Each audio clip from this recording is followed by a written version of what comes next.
Hai, masih bersama saya, Mr. Z, bicara. Tentu saja bicara tentang kebenaran, berdasarkan fakta, data, dan realita. Tentu saja ada sumbernya. Teman-teman, kaitan dengan kasus Nikita Mirzani, gugatan ke Pengadilan Agama Jakarta Selatan terhadap Reza Gladys yang nilainya nggak main-main, teman-teman, 100 miliar. Padahal masalahnya berkaitan dengan uang 4 miliar. Ini menjadi perhatian publik. Mengapa? Karena ini adalah bagian dari serangan balik Nikita Mirzani. Saya tidak berbicara kalau tidak ada sumbernya. Untuk itu teman-teman, mari kita simak berita dari informasi ini. Berikut. Dari MSN, siap mediasi dengan Reza Gladys, pihak Nikita Mirzani ungkap kemungkinan damai. Saya bacakan saja untuk Anda ya. Grid ID. Sidang kasus Wan Prestasi Nikita Mirzani terhadap Reza Gladys memasuki babak baru. Keduanya akan segera bertemu dalam proses mediasi. Majelis Hakim Pengadilan Negeri Jakarta Selatan telah menunjuk mediator untuk menjembatani masalah ini. Pengacara Nikita Mirzani mengungkapkan kemungkinan damai antara kliennya dengan pihak tergugat. Menurut Fahmi, pihaknya tidak bisa memastikan apakah kesepakatan akan terjadi dalam proses mediasi. Ia hanya menjalani proses hukum yang berlaku. Simak baik-baik ya teman-teman, simak baik-baik. Dari sini, Majelis Hakim Pengadilan Negeri Jakarta Selatan telah menunjuk mediator untuk menjembatani masalah ini. Pengacara Nikita Mirzani mengungkapkan kemungkinan damai antara kliennya dengan pihak tergugat. Kemungkinan damai antara kliennya dengan pihak tergugat, ya. Lalu kita bandingkan yang di bawahnya. Menurut Fahmi, pihaknya tidak bisa memastikan apakah kesepakatan akan terjadi dalam proses mediasi. Yang di sini memastikan kemungkinan damai, yang di sini tidak bisa memastikan. Aduh, ya inilah ya, kalau membaca informasi harus dicermati ya. Saya tidak tahu akan damai, tapi aturan mediasi itu untuk mendamaikan para pihak, menjembatani para pihak, supaya membahas permasalahan tersebut secara benar, kata Fahmi. Di dalam mediasi itu akan ada hakim mediator. Mereka yang akan, apa sih usulanmu? Dari saya usulannya apa? Nanti dari tergugat mengusulkan apa? Itu teknis. Lebih lanjut, Fahmi menegaskan kalau proses mediasi tidak membuahkan kesepakatan, proses hukum akan berlanjut. Dari tadi, lain, tengah lain, belakang lain. Nah, kita lihat, kalau memang ada hal-hal yang bisa dibicarakan, dibicarakan. Kalau misalnya tidak ada titik temu, ya proses hukum berlanjut. Kemudian terkait kehadiran Nikita Mirzani dalam proses mediasi masih dalam pembicaraan. Pengacara lebih dulu harus berkoordinasi dengan Rutan Pondok Bambu tempat Nikita ditahan. Apabila tidak bisa datang langsung ke pengadilan, maka proses mediasi mungkin akan dilakukan melalui video call. Video call ataukah bagaimana, karena kan diwajibkan hadir. Ketika diwajibkan hadir dan dia nggak bisa hadir, nanti keputusannya ada di hakim mediator. Nah, ini salah nih. Ya sudah, video call saja misalnya, jelas Fahmi. Di sisi lain, pihak Reza Gladys menginginkan proses mediasi dilakukan secara tatap muka. Reza Gladys mengaku siap datang sidang apabila Nikita Mirzani hadir. Sesuai dengan peraturan Mahkamah Agung, mediasi akan dihadiri oleh klien kami. Pada saat mediasi, Dr. Reza dipastikan akan diundang untuk datang untuk mediasi. Tapi dengan catatan kalau dari pihak Nikitanya datang, ujar tim kuasa hukum Reza Gladys, Robert Parruhum.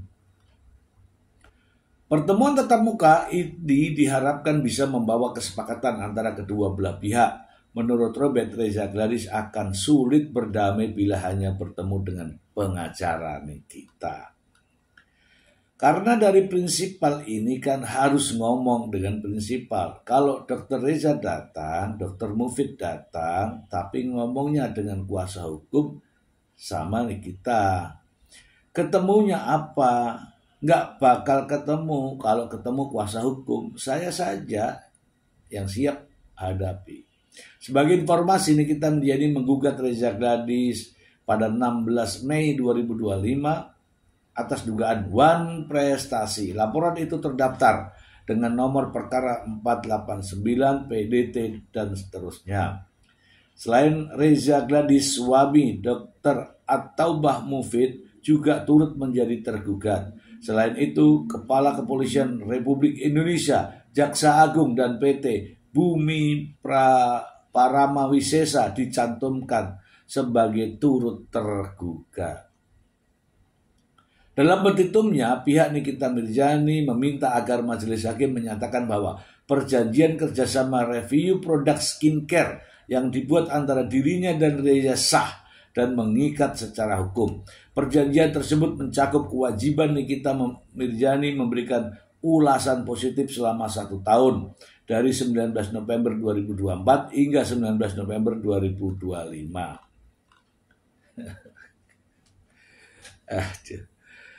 Kita bahas ya teman-teman, kita bahas. Ya kalau setahu saya sih bukan kesepakatan ya. Bukan kesepakatan kemudian tiba-tiba gitu ya.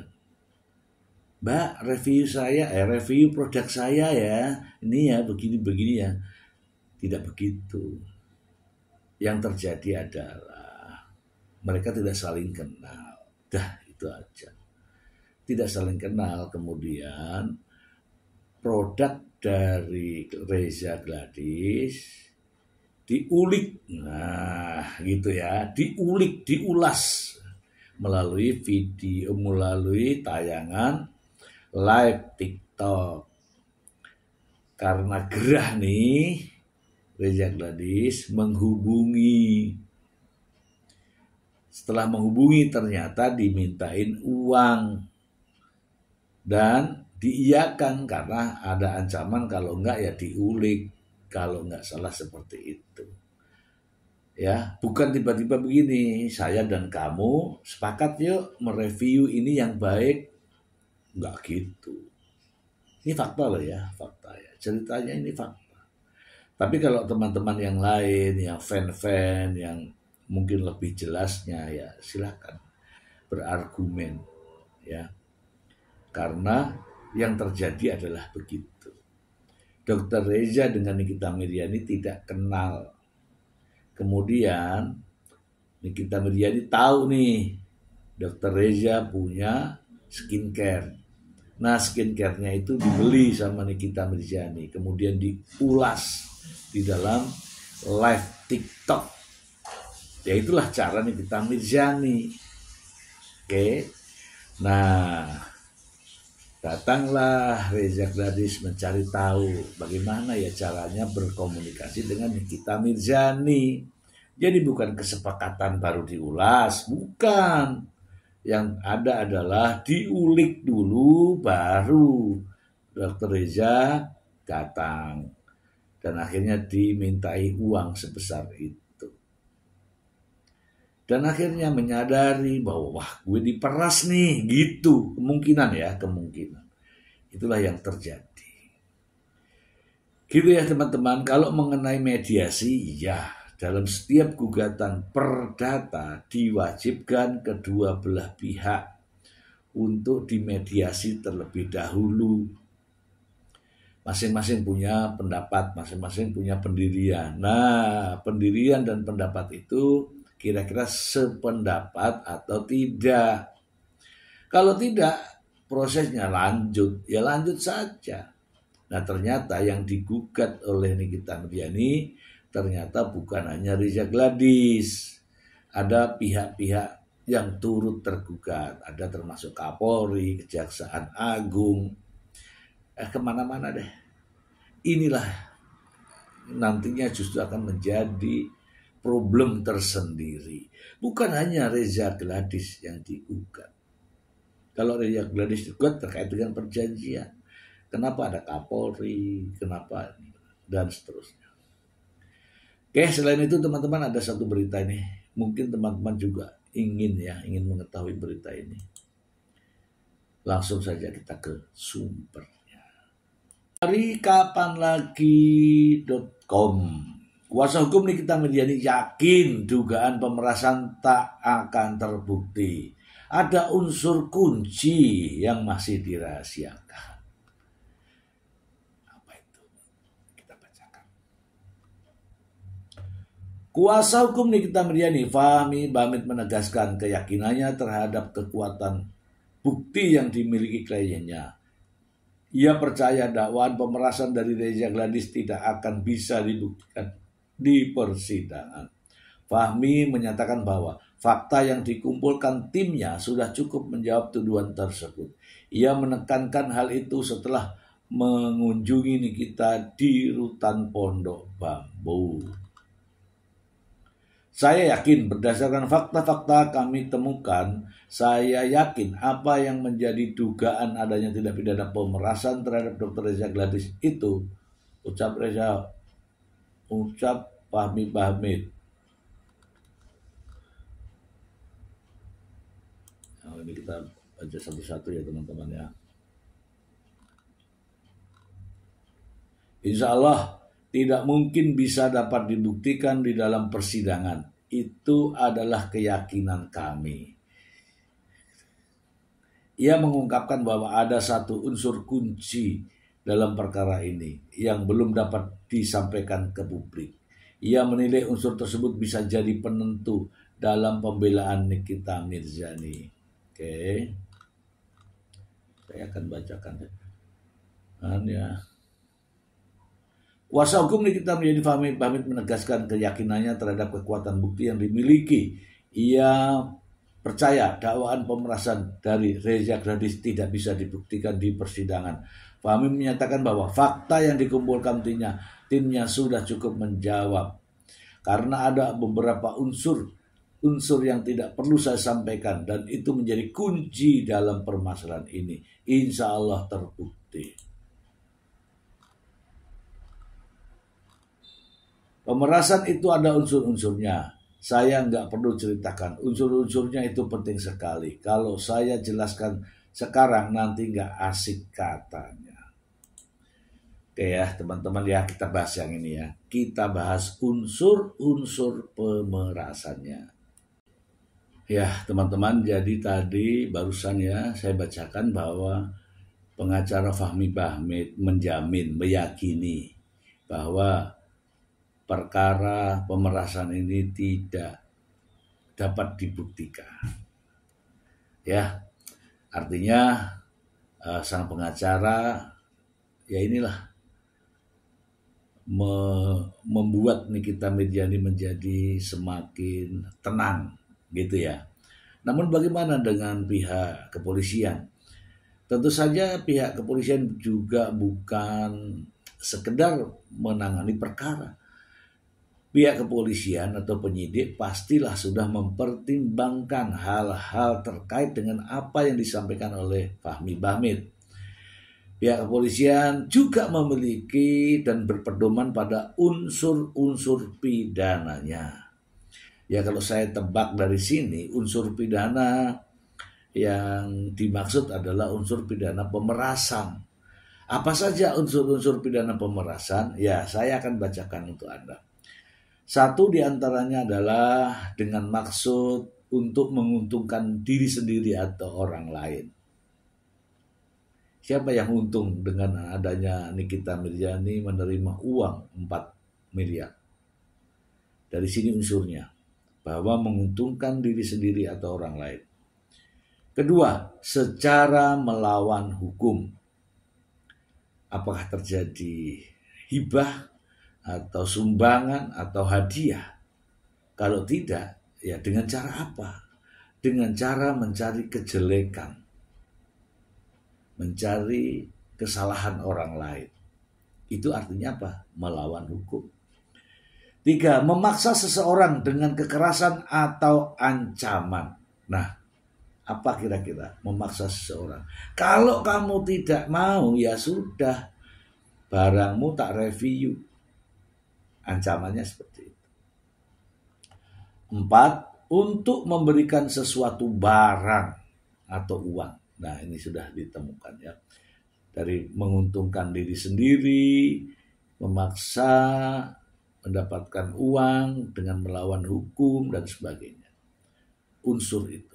Ada satu yang disampaikan oleh Fahmi Bahmid terkait dengan tindak pidana ini, yaitu seolah-olah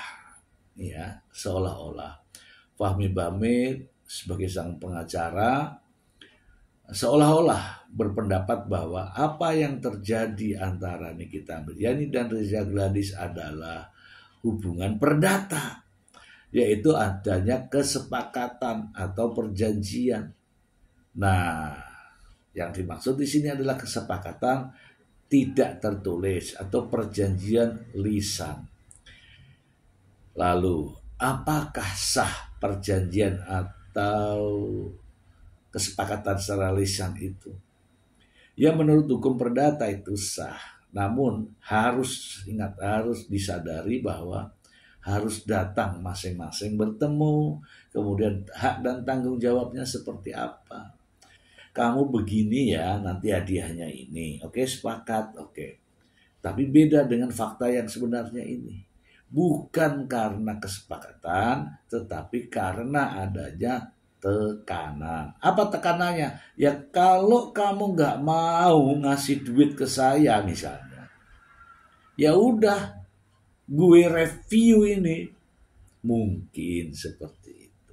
Nah, inilah yang sedang diperjuangkan oleh Nikita Mirzani melalui sang pengacara, bahwa seolah-olah perkara itu masuknya ke ranah perdata.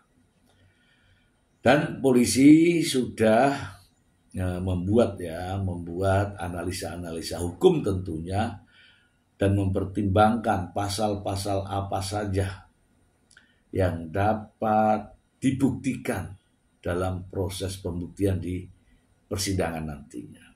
Saya kok yakin ya. Ini keyakinan saya begini. Keyakinan saya begitu besar ya. Ini ya, dengerin ya. Ini masalah ya, ini masalah. Kalau pihak kepolisian menahan seseorang ya, dengan didasari pada 2 alat bukti ya, kemudian bukti kuat, menahan ya, terkait dengan kasus pidana, kemudian kasus itu dilimpahkan ke kejaksaan, dan kejaksaan juga menahan ya, jadi polisi menahan kasus tersebut sebagai perkara pidana, kemudian dilimpahkan ke kejaksaan juga menahan kasus tersebut sebagai perkara pidana. Saya kok yakin hakim pun ketika mengambil keputusan nantinya dengan segala pertimbangannya juga akan menjatuhkan vonis pidana. Itu keyakinan saya. Nah, tentu saja keyakinan saya berbeda dengan keyakinan dari sang pengacara, karena sang pengacara memiliki kepentingan, yaitu pembelaan terhadap kliennya. Kalau saya tidak memiliki kepentingan, sama sekali tidak memiliki kepentingan, saya melihat dari pengalaman polisi menahan seseorang karena perbuatan pidana bukan asal-asalan. Tentu saja didasari dengan bukti yang cukup. Lalu jaksa ketika berkas perkara dari kepolisian diterima dan jaksa pun melakukan penahanan, maka artinya jaksa pun yakin terhadap perkara pidana ini. Dan tentu saja hakim dalam mengambil keputusan pasti mendasari daripada keyakinannya. Dan ini akan dibuktikan dalam perkara Nikita Mirzani. Secara pribadi ya tidak kenal siapa Nikita Mirzani, tidak kenal siapa Dr. Reza Gladys, tapi saya melihat dari apa yang ramai di media, yang mana Dr. Reza Gladys tidak kenal sama Nikita. Tidak kenal, kemudian coba menghubungi karena adanya review skincare-nya. Kemudian ternyata menyerahkan uang. Disinilah menurut pendapat saya unsur-unsur dari melawan hukum. Karena Nikita tidak berhak untuk itu. Tidak berhak mereview, tidak berhak meminta uang, atau tidak berhak juga menerima uang. Apalagi uang sebesar itu. Ya, itu pendapat saya ya teman-teman. Semoga bermanfaat. Terima kasih. Bye.